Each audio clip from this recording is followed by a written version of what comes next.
네, 코로나 사태로 인한 경제 위기에 대응하기 위해서 3차 추경은 역대 최대 규모로 예고가 됐고요. 무너진 소비를 살리는 대책, 또 한국판 뉴딜로 일자리를 더 만드는 계획, 이제 추진이 됩니다. 전문가와 짚어보도록 하겠습니다. 정철진 경제평론가 오늘도 나왔습니다. 어서 오세요. 네, 안녕하십니까. 네, 먼저 3차 추경이요. 1조 추경이 11조 7천억 원, 네. 2차가 이제 12조 2천억 원가량이었습니다. 한 해 세 번째 추경안인데 지금 홍남기 부총리가 얘기하는 거 들어보니까 뭐 30조 원을 뛰어넘는 규모가 될 것이다 이렇게 얘기를 하네요. 그렇습니다. 한 해 세 번 추경하는 것도 굉장히 이례적이죠. 네. 거의 3, 40년 만의 일인데 지금 규모도 역대 최대가 될 것이다. 이미 홍남기 경제부총리가 이야기를 했습니다. 그럼 기존의 역대 최대 규모는 얼마였냐? 네. 2009년, 그러니까 2008년 말 세계금융위기 터지고 금융위기 때. 2009년 때가 28조 원 추경이 있었거든요.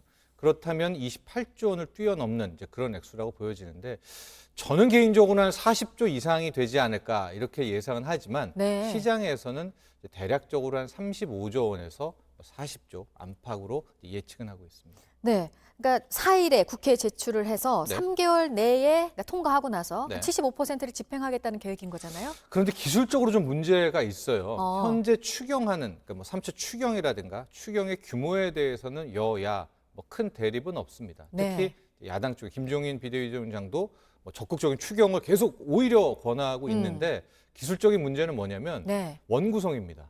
이제 21대 국회는 출발을 네. 했는데 지금 봐서는 원구성이 역대처럼 그닥 쉽게 만들어질 것 같지는 않거든요. 일단 원구성이 돼야 그다음에 추경을 통과한다 표결을 하게 될 텐데 액수도 상의를 하고 그래서 아마도 그런 기술적인 문제가 있어서 네. 시장에서는 자칫 국회에서 티격태격이 길어지게 될 경우에는 그러네요. 7월 이후까지도 좀 늘어날 수 있는 이 통결에 그런 또 우려도 있습니다. 네. 이게 지금 정부의 하반기 경제정책 방향이에요. 네. 그러니까 긴급 재난지원금도 그런 취지가 있었고, 그러니까 소비를 살리겠다 네. 이런 계획도 지금 들어가 있는 거잖아요. 그렇죠. 어제 이제 홍남기 경제부총리 기자회견 끝나고 나서 정책 네. 방향 들어보면 이제 시장에서는 한 번 더 긴급재난지원금을 또 한 번 있는 것이 아닌가 이제 그런 어떤 이야기들이 나왔는데 여기에 없다고 대해서 그러던데요. 없다고 이제 선을 네. 확실히 걷고요. 대신에 내수 살리는 이제 또 다른 방식을 제안을 했었는데요. 일종의 이제 여러 가지 내용들이 있습니다. 이것도 한번 전에 나왔던 건데 기존의 소상공인에게 지원했던 거 10조 원 이상 또 고용지원금 늘리는 그런 대목이 있고 약 한 1,700억 원 정도를 관광이라든가 소비라든가 숙박 쪽에 집중 투입을 하는 일종의 쿠폰 방식도 쓰겠다. 라고 얘기를 했습니다. 이게 뭐냐면은 과연 온라인으로 숙박을 하게 되는 예약 여행자의 하나겠지만 네. 100만 명에게 할인 쿠폰을 제한한다라든가 전통시장과 연계되는 것들을 제한한다든가 이렇게 지금 내수 살리기, 내수 폭발에 일단은 총력을 기하는 그런 내용들이 주를 이뤘습니다. 네. 그리고 또 여전히 관심은 한국판 뉴딜이 어떻게 이제 어떤 모습으로 진행이 될 것인가. 네. 이게 일자리 사업인 거잖아요. 그러니까 그렇죠. 지금까지 나온 내용으로 보면은 어떻게 예상을 해볼 수 있을까요? 그렇죠. 저도 이제 이 한국판 뉴딜에 대한 관심이 좀 크고 네. 계속해서 좀 세부적이고 디테일에 대한 이제 그 내용을 지켜보려고 했는데 네. 아직까지도 네. 일단 세부 사안은 나오지는 않았습니다. 다만 큰 틀에서 세 가지 축을 이야기를 했는데요. 네. 디지털 뉴딜, 그린 뉴딜, 그리고 휴먼 뉴딜이었습니다. 이 디지털 뉴딜은 뭐냐? 이제 우리가 앞으로 언택트, 새로운 4차 산업혁명으로 나간다는 거 아니겠습니까? 관련한 사업 지원과 일자리 창출이 있겠고, 그린 뉴딜은 신재생 에너지, 그러니까 에너지의 전환 관련한 문제라든가 환경 쪽에서 또 하나의 경기 부양과 일자리를 찾는 것이고요. 마지막 휴먼 뉴딜은 얼마 전에 문재인 대통령도 언급을 했었죠. 전 국민 고용보험이라든가 관련해서 또 지금 힘든 저소득층에 대한 또 다른 어떤 지원 방법 이렇게 크게 세 가지 축의 뉴딜, 한국판 뉴딜을 이야기는 했는데 다만 그 구체적인 내용은 이제 7월부터 이제 하나씩 나오게 될 것 같습니다. 네. 그러니까 이제 이번에 나온 게 정책 방향이고 네. 한 다음 달쯤에 이제 종합 대책이 발표가 될 세부적인 것도요. 텐데 네.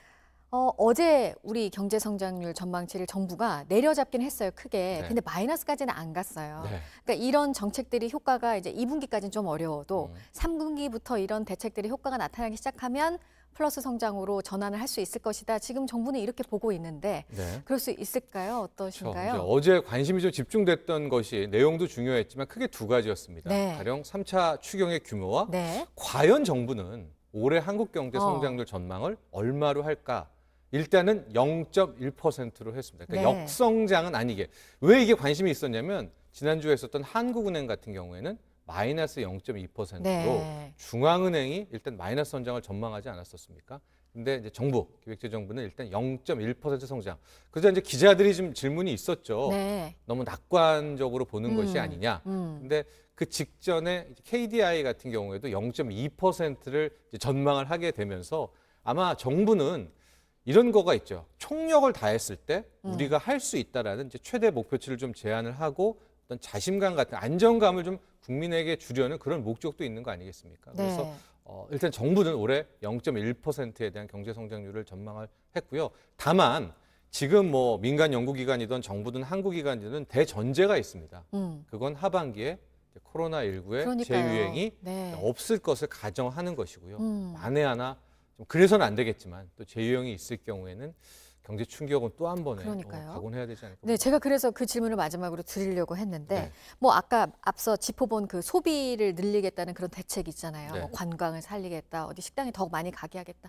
이런 것도 이 코로나 상황이 길어져 버리면 또 그게 효과를 내지 못하는 대책이 돼버리기 때문에 네. 그게 또 큰 변수가 될 것 같아요. 그렇습니다. 그래서 네. 이번에 나온 정부 정책에도 항상 앞에 K 방역을 기반으로 한 뭐 내수 살리기, K 방역을 기반으로 한 이제 관광 살리기, 뭐 이런 식으로 항상 주안점은 방역에 두고 있고요. 네.